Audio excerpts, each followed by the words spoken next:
So you're aiming at some handleable amount of time, and you posit a goal in there, and you plot your route, and then that tells you what's up and tells you what's down, because up moves you towards the goal and down moves you away from the goal, and that sets up your motivational framework so that you have something worth attaining. You know, that's a really interesting thing to know too, is like, why have a goal? Well, it's easy. No goal, no positive emotion. Because you experience positive emotion by noticing that you're moving towards a goal. And so if you don't have a goal, well, you can't have any positive emotion. So you better have a goal. And so you might say, well, what should the goal be? Well, we could start by saying, well, any goal is better than none. And then we might say, well, it should be a goal that other people will let you pursue, because otherwise it's going to be kind of difficult. And maybe they'll be even happy to help you pursue it. That would even be better. And maybe it's a goal that would enable you to learn how to pursue other goals while you pursue that goal. Boy, that would really be good. And so you can see that your goal is parameterized, but that doesn't mean that any old goal works. It means there's some goals that work nicely and some not so nicely. There are playable games and non-playable games. That's a good way of thinking about it. And you want to have a playable game. And there's a lot of them. Lawyer, plumber, you know, actor, whatever. They're playable games. And it's not obvious which one's better, but it's certainly obvious which ones are sustainable and which ones are worse. And so there's a set of playable games, and you need to extract from that set of playable games a game that suits you. And that would be partly due to your temperament, you know, because extroverted people want to play an extroverted game, and highly neurotic people want to play a safe game, and agreeable people want to play a generous game, and disagreeable people want to play a game that's highly competitive so they can win, and, you know, fine. But they're all within the realm of playable games, and that means they're socially acceptable as well. And so that means it isn't just arbitrary, it isn't just relative what you decide to do. It's heavily parameterized. There's a set of playable games, and it's large. The set is large, but there are commonalities within it, and that's why there are commonalities. That's why morality has a common basis fundamentally. And so that's partly what we're trying to investigate, is like, what's up? What does up mean? What does it mean? Is there such a thing? Now, one thing to remember is that if you don't erect a hierarchical structure with something to aim at, you got no positive motivation, because you experience positive motivation in relationship to a goal, not from attaining the goal. That's satisfaction. And besides, it's fleeting. You know perfectly well, you graduate from university, poof, next day you have a problem, which is, what do you do next? And that's a tough problem. It's not like you've solved your problems by winning that game. You just introduced the problem of having to introduce another game. So it's unreliable as a source of positive emotion, but what's reliable is you set a goal and you try to attain it, and then that gives your life, that literally provides your life with meaning. That's what meaning is. Now, it's more than that, but that's what it is. And so then you might ask yourself, well, what's a really good goal? Well, that's what we're trying to figure out. What's a really good goal?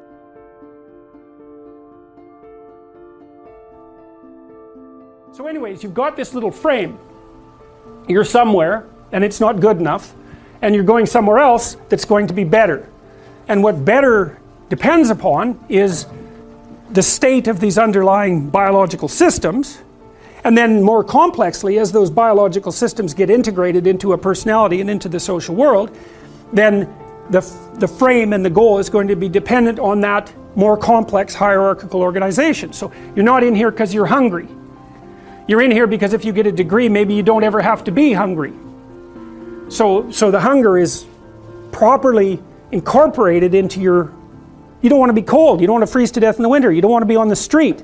You know, so your higher order goals are long-term, socially negotiated solutions to the problems that are implicit in your being. That might be one way of thinking about it. So and the micro elements of this, so you could say, I'm hungry. That's a physiological state and a conception. I have a vision of how I'm going to solve that. But then, and that's an abstraction. But what you do to transform point A into point B is not an abstraction. You act. You know, so if you're hungry, you actually move your body, say down from the second floor into the kitchen, and you arrange things so that there's transformations in the world. And that's a good way of thinking about the relationship between the mind and the body. Your hypothetical solution to your problem, that's the mind. But the manner in which you incarnate that solution, that's no longer abstract. So, you know, people are always trying to solve the mind-body problem. And that's, as far as I can tell, that's how you solve it, is you have abstractions, but they're not abstractions that are representations of the world. They're abstractions that are representations of action patterns. And the way those are implemented in the world is that you act them. And so it's strange because you've got this weird level of control, you know. I can move my arm, and I seem to be able to do that voluntarily, but I really have no idea how I'm doing it. Like, I don't have conscious access exactly to the musculature, except technically, and I certainly have no idea what I'm doing chemically to make those muscles transform. But my abstractions ground out in this movement, and I can observe the movement and modify it, but I have no conscious access whatsoever to the microprocesses that are making that possible. I have no idea why that is. Probably because I'm not smart enough. That would be my guess, right? Is you're only going to, evolution is only going to allow your mind to control those elements of your being that you're smart enough to control. And so you don't get voluntary control over your heartbeat, for example, because you just forget, and then you'd be wandering around, and then you'd forget to beat your heart, and bang, you'd be dead. So you don't get to do that. So, all right, so all these different, I classified these again as self-propagation and self-maintenance motivations. And so if you're too hot, well, you want to go somewhere cooler, and if you're too cool, you want to go somewhere hotter. And same if you're thirsty and hungry. And for self-propagation, well, you get lonesome, and maybe, you know, you have some sexual desire, and each of those different systems competes for access to this central frame, and that's something like the contents of your consciousness at any given time. So up pops a desire, but it's the wrong way of thinking about it, because a desire sounds like something that's pushing you forward, but the desire is goal, framework, emotion, perception, action, pattern, all at the same time. It's a little personality, or it's a little story. Actually, when you describe the operation of one of these things, that's when you're telling a story. So I was somewhere, I needed something, I went and got it. It's a boring little story, but that's the basic unit of a story, right? Because I don't care to hear what you're doing unless you had a reason for doing it. I just say, what's the point of the story? And the point of the story is the point. It's directional, right? It says, I went from here to there, that's the point. Here's how I did it, that's the point. And you're interested in that because maybe you want to know how to do it too. And you won't have to struggle through it like I did. You could just listen. And so we're always throwing these little units of information back and forth to each other. And for good reason. I want to know what your point is. Because better I learn it from you than make all the mistakes that you had to make when you were learning it.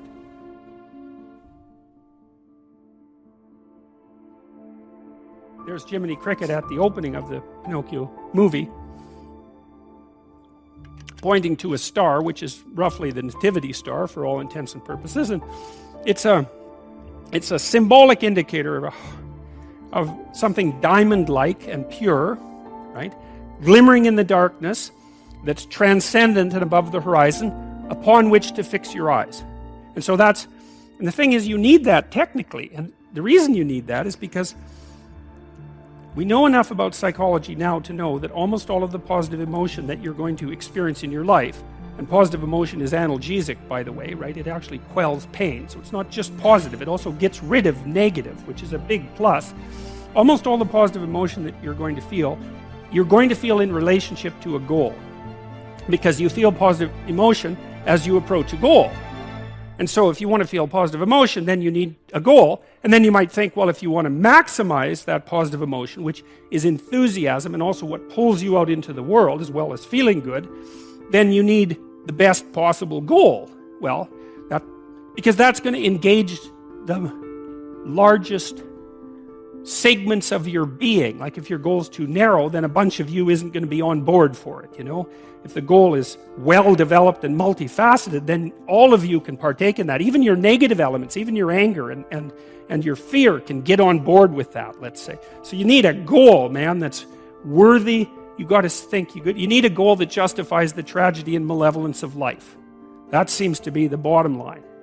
Now, maybe you think, well, there's no goal that can do that. It's like, well,